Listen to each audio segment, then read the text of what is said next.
compañeros de promoción en este acto y gracias muy especiales a todos ellos por delegarme su representación. Permitidme expresaros en su nombre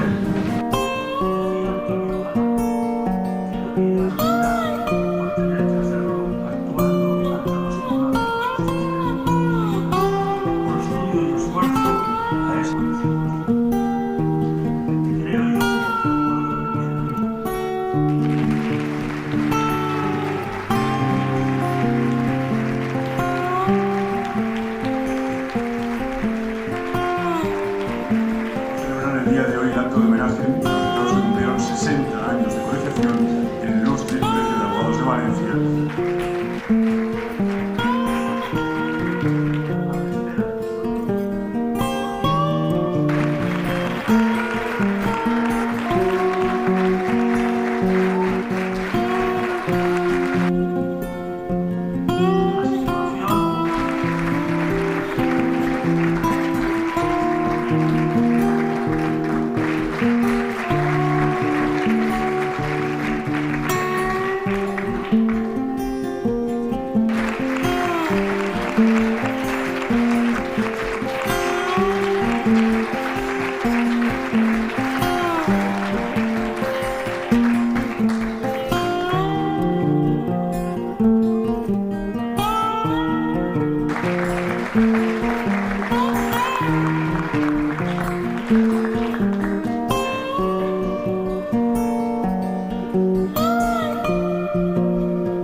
Y de vez en cuando se levantaba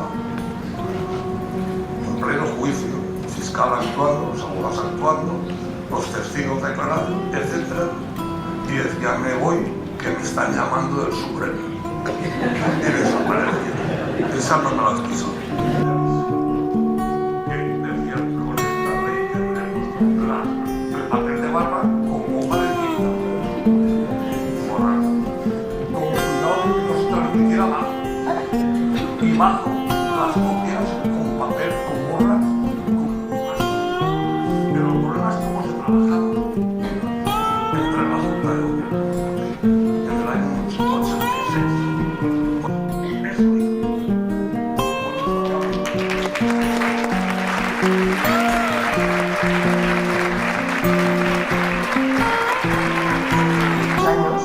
Empezó una actividad muy especializada en el ámbito del derecho concursal.